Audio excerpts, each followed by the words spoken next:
Oh, tagal ko gumamit niyan, di naman ganyan magbalat ma. So, hi po mga ka-Diyosa. So, ayan, ang ating po ka-Diyosa ay nag-comment dun sa aking video na in-upload nung gumamit po ako ng SCD Peeling Skin Lotion sa aking braso at sa aking binti. So, ayun nga yung comment niya, matagal na daw siyang gumamit nito and hindi naman daw ganun talaga yung pagbabalat. And meron pang isa nag-comment, actually dalawa sila, although hindi naman pwedeng replyan ng sabay. So, sagutin natin yan in just one video. However, mga ka-Diyosa, ay meron na po akong video na i-upload na i-share ko na yung tips, 5 tips kung paano ba ma-achieve yung malalaking peeling na katulad nito. So, ayan yung video na pinag-commentan nila. So, picture lang to ha. Pero meron kasi akong video nito na in-upload ko to dito sa ating TikTok account. Well, mga ka-Diyosa, first and foremost, kung bago lang po kayong followers ng ating RC Diyosa, please visit my TikTok account. Yun nga, yung RC Diyosa. And then, marami po tayong ditong video tutorials and tips para at least magkaroon kayo ng mga idea kung paano ba na-achieve yung mga ganitong peeling sa ating katawan. Kasi mga ka-Diyosa, tulad mo, ako rin po ay maraming beses ko na po yung na-try sa aking katawan, sa aking kilikili, sa singit, sa kuyukot, sa aking katawan, sa braso at binti. Since 2018 po ay yes, gamit ko na po ang ating SCD Peeling Skin Lotion. At kaya po meron tayong RC Diyosa dahil nga po katulad nyo, ako rin po ay naging first time user ng product na ito. And yes, hindi lang isa or dalawa or tatlong beses din akong hindi nag-success yung pagbabalat niya sa aking braso at binti na katulad nitong mga nakikita ko noon sa feedback ni SCD Peeling Skin Lotion. Kaya gumawa ako ng ganitong channel and also dun sa ating YT. Kasi sa sobrang tuwa ko dito sa product na to, mula nung nalaman ko kung paano siya mapapil ng ganyang kalalaki, talagang sinikap ko na gumawa ng mga videos at i-share yan sa inyo. So, sige, simulan na natin paano ba ma-achieve yung mga ganito kalalaking peeling sa ating braso at binti.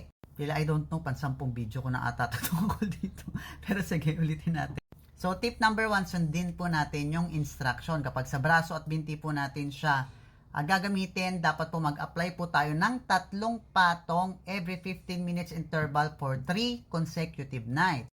Tip number 2 mga ka-Diyosa, dapat po makapal. As in makapal, makikita nyo po yan dyan. Meron akong video dyan nung ginawa ko yan sa braso ko. Hanapin nyo na lang po sa RC Diyosa. Makakapal siya as in, halos namumuti na siya. Yung tipong ayaw ng matuyo.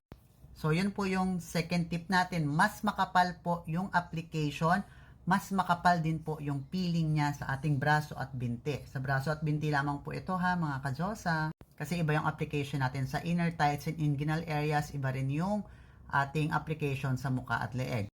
So pinag-uusapan po natin dito ay yung sa aking braso at binti po natin. So yun yung tip number 2. Dapat mas makapal. Mas marami, mas makapal yung apply natin sa braso at binti natin.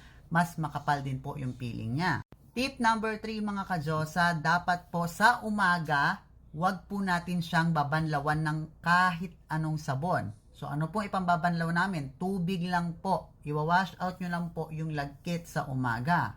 Paano yun, Miss RCE? Ang hirap naman pong maligo ng hindi po nagsasabon. Again mga ka-Diyosa, ang pinag-uusapan po natin dito ay yung braso at binti. Meaning to say, kung yung braso at binti nyo po ang nilalagyan nyo, yun lang po ang parte na hindi po natin sasabunin. Tubig lang po, itapat nyo sa shower, banlawan nyo lang siya ng tabo, alisin nyo, palisin hanggang sa mawala yung lagkit. And then, syempre, itong katawan ninyo na hindi nyo naman nilalagyan ng SCD Peeling Skin Lotion, pwede po nating sabunin. So, another question, paano mo pag nalagyan ng konti? Wala pong problema doon, konti lang naman, banlawan lang po natin. So, ayun po yung ating tip number 3. Wag po nating sasabunin yung mga area na nilalagyan natin ng SCD Peeling Skin Lotion para po mas ma-absorb po ng skin yung product.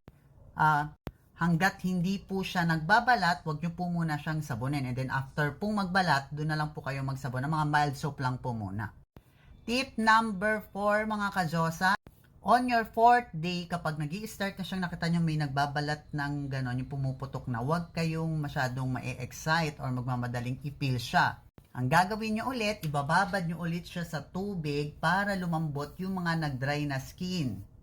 And then, kapag nakita nyo na parang yung lumalambot na yung dry skin na yon, dun nyo po siya hilahin paunti-unti lang para mas malambot yung mga dry skin. Bigyan ko kayo ng sample, di ba? Pag meron tayong sugat, and then nababad siya sa tubig, yung mga dry na paligid ng sugat natin. Di ba namumuti siya? Ganon din po yung mga skin na yan. Kapag dry na yan, on your 4th day, meron ng mga nagpuputukan, ibabad nyo sa tubig bago nyo hilahin para nakukuha natin siya ng buo at paunti-unti po. Huwag po yung ganon na akala mo nagbabalat ka ng mangga. So, syempre, dadahan-dahan natin siya katulad na nakita nyo dun sa video ko, paunti-unti po yung hila para at least nakukuha natin siya ng buo. So, tiyagaan din talaga. Pero again, katulad nyo, ako rin ay naging first time user since 2018 to 2019. My God, hindi ko rin nakuha yung ganyang kalalaking peeling. Kaya nung sobrang nakabisado ko na siya, alam ko na yung technique. Talagang gumawa ako ng channel na ganito at talagang ay sinishare ko talaga sa inyo kasi katulad nga ng naranasan nyo ay naging ganun din naman ako. Naging first time user din ako. Kaya mga ka-Diyosa, yan pong nakita nyong video na pinag-commentan ninyo ay hindi lang po yan first time or second time kong nag-upload ng video dito na nagbabalat po yung aking katawan. Dahil honestly, maraming beses na po yan kung hanapin nyo lang dyan.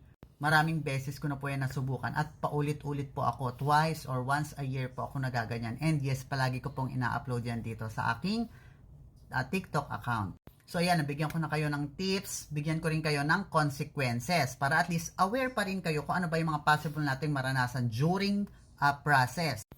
Well mga ka-Diyosa, since si SCD Peeling Skin Lotion ay rejuvenating product nga po, katulad sa ating muka, since skin pa rin or balat pa rin yung ating braso o katawan, kapag ginamit natin siya sa any part ng skin or body natin, ito po yung mga normal natin na pwedeng maranasan. Katulad ng redness, scabbing, and swelling, yung medyo mahapdi siya na akala may parting namumula. Changes in skin color, paulit-ulit ko na itong ina-upload, yung akala mo namumula na nangingitim ang balat mo sa una, which is that is part of rejuvenating process. Ayan, stinging, your skin may get tight and irritate. So, dyan na pumapasok yung parang irritable na yung skin mo, para na siyang nababanat, na sobrang dry. Kasi nga po, ang trabaho ng mga exfoliating product ay i-dry yung skin natin para mag-peel siya. So, very normal na po yan. Kasi yun nga po yung trabaho ng mga exfoliating product na katulad ni SCD Peeling Skin Lotion. So, guess nyo na. So, dahil sa meron siyang mga skin reaction sa skin natin since rejuvenating product nga siya, so nire-rejuve nyo yung katawan ninyo, yan yung mga possibilities na pwede nyong maranasan. Kaya palagi nga namin na-advise sa inyo na uminom kayo ng cetirizine tablet at least once a day during process para at least malesen naman yung mga skin irritation ninyo. Another consequences sa paggamit nito, syempre, since mas marami at mas makapal yung nilalagay natin sa braso at binti natin, since mas makapal nga rin yung skin natin dito compare sa mukha at leeg natin, dahil sa mas marami nilalagay natin product, of course, mas intense din yung redness. Unlike sa mukha natin, nakokontrol natin siya. Dito, since mas marami nga po inalagay natin product, mas intense din yung epekto niya sa skin natin. However, in 2 to 3 weeks, unti-unti rin po yung bumabalik sa dati. Okay, uulitin ko, in 2 to 3 weeks po, mula nang magbalat kayo, unti-unti rin po yung babalik sa dati. So, yung result, kailan po makikita? After magbalat, pahinga ka lang ng 2 to 3 weeks, hintahin mo lang siya. And then, after 2 to 3 weeks, nawala na yung redness, dun mo makikita yung pagputi, pagpino ng iyong balat. So, yun lang mga ka-Diyosa. And hopefully, nakatulong ang video na to sa iyo. For more product knowledge and video tutorial, please visit my TikTok account or YT channel, RC Diyosa. So, yun lang. Have a great day. Bye-bye po.